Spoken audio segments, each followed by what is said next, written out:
Children, now let us discuss about the method of finding the approximate focal length of a concave mirror. And we know that focal length is the distance between the pole and the principal focus of a mirror. To find the approximate focal length of a concave mirror, you must do one activity. Take concave mirror and a sheet of paper and a meter scale, and here we have to use the sunlight. Therefore, you take the precaution that do not look at the sun directly, or do not look even into a mirror reflecting sunlight. It may damage your eye. So, here you do the activity carefully. Hold a concave mirror in your hand and direct its reflecting surface towards the sun. Direct the light reflected by the mirror on a sheet of paper held close to the mirror. Move the sheet of paper back and forth gradually until you find on the paper sheet a bright, sharp spot of light. Hold the mirror and the paper in the same position for a few minutes, and what do you observe and why here? Here there is a concave mirror which is directed towards the sun, and sun rays which are parallel falls on the mirror, and here the paper sheet is adjusted in such a way that all the reflected ray must fall on the point of the paper. And to do this, what you have to do, you move the paper back and forth until you find a bright sharp spot of light on the paper, and hold the mirror and paper in the same position for few minutes without disturbing, and after some time you may observe that the paper begins to burn, producing smoke, and it may catch fire also. Why this is? This is because the light from the sun is converged at a point as a sharp bright spot by the concave mirror. Sun rays falls on the concave mirror and reflects. The reflected rays converges towards a point which is on the paper, and the spot of light is the image of the sun on the sheet of paper. Here the spot is nothing but a image of the sun, and this point is the focus of the concave mirror, and the point is the focus of the concave mirror.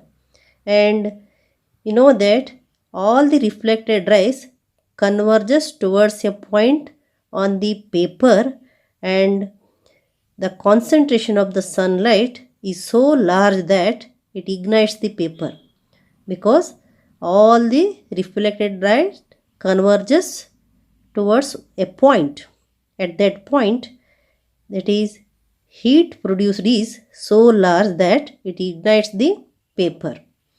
So here we got the principal focus, and this point is nothing but a principal focus, and you know that this is the pole, and the distance between the pole and principal focus is here f. So here you got the principal focus and also focal length of the concave mirror. Principal focus of the concave mirror and focal length of the concave mirror. And let us see the ray diagram of a principal focus of concave mirror and also convex mirror. Here it is a concave mirror, and consider the concave mirror. Here there is a source of light. Let us consider that is the sun, and the rays from the sun falls on the surface of the concave mirror and reflect back at a point, means they converges towards a point. That point is nothing but a principal focus, and the distance between this F and P is the focal length. This is for the concave mirror. But for the convex mirror, you know that concave mirror is a converging mirror, but convex mirror is a diverging mirror. Here, see the convex mirror, the reflecting surface is bulged outward, and the rays from the sun falls on the surface of the convex mirror, and here see the reflected rays. The first ray reflected and goes back here, and second ray, the second ray reflects and goes towards here. Next, the rays are moving away from the mirror here, moving away from the mirror, and they appear to come from a particular point. So, imaginarily you can join them. Here you are getting a point of intersection of the rays which are reflecting, and here the reflected rays appears to come from a particular point, that is nothing but a principal focus. That is the principal focus of the convex mirror. Here in the case of concave mirror, there is an actual intersection of the reflecting rays, but in convex mirror there is no actual intersection of the reflecting rays. They diverges and they appears to come from a particular point. So here the image is also not real and principal focus is also not real. Next, about the image formation by a spherical mirrors. Before that, let us discuss about optical image of an object. So what is optical image? When a beam of rays starting from a point source of light suffers a change in direction due to reflection or refraction, and the reflected or refracted rays actually converge to another point or appear to diverge from another point, this another point is called the image of the object. See here in the case of concave mirror, here there is a source of light and the rays which are coming from the source falls on the surface and they are reflecting, and the reflected rays converges towards a point, and means they meet at a point. That point is nothing but a image here. That is the image. And in the case of concave mirror, they actually converges to a point, towards a point. So here that is a point, converges towards another point. This another point is called image. Another point is called image. In the case of convex mirror, just it is given that they appear to diverge from another point. Here they appear to diverge from the another point, this point, and this is the image. This is the optical image, or this is the image. So in both the cases there is a image. First, in the case of concave lens, the reflected rays actually converges to another point. That another point is the image. And in the case of convex mirror, the reflected rays appear to diverge from another point. This another point is called the image in the convex mirror. So here this is about the optical image of the object, and image forms at the point of intersection of reflected rays.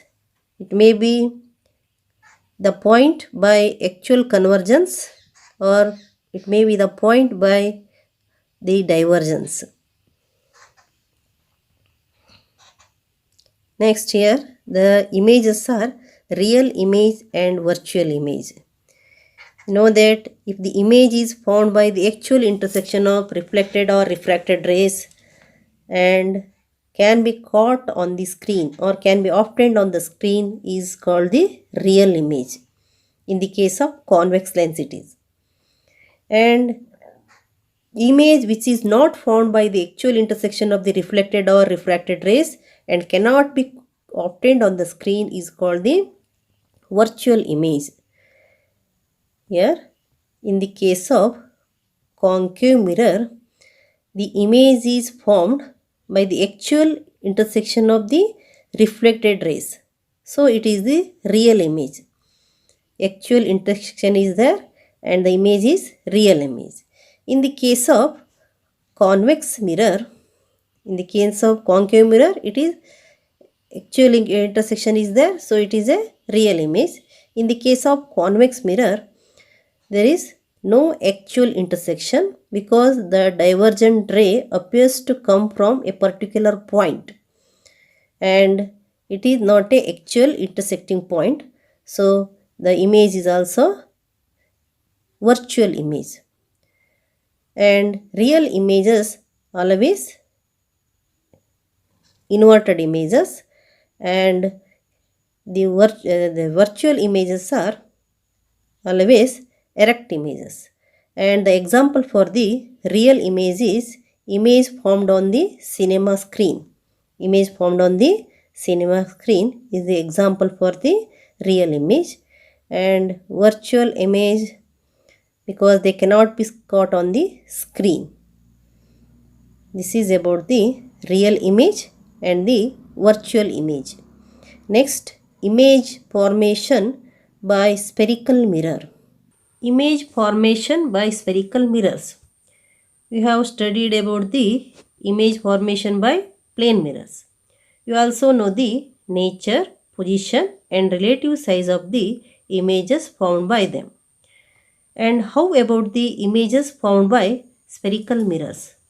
How can we locate the image found by a concave mirror for different positions of the object? So, to explore the nature, position and size of the images, you do one activity. Take a concave mirror, find out its approximate focal length in the way described above. And you can also find the focal length by obtaining the image of a distant object on a sheet of paper. And mark a line on a table with a chalk. Place the concave mirror on a stand. Place the stand over the line such that its pole lies over the line. Draw with a chalk two more lines parallel to the previous line such that the distance between any two successive lines is equal to the focal length of the mirror. These lines will now correspond to the positions of the point P, F and C respectively. Keep a bright object, say a burning candle, at a position far beyond C. Place a paper screen and move it in front of the mirror till you obtain a sharp bright image of the candle flame on it. Observe the image carefully. Note down its nature, position and relative size with respect to the object. Repeat the activity by placing the candle just beyond C or at C and between F and C, at F and between P and F.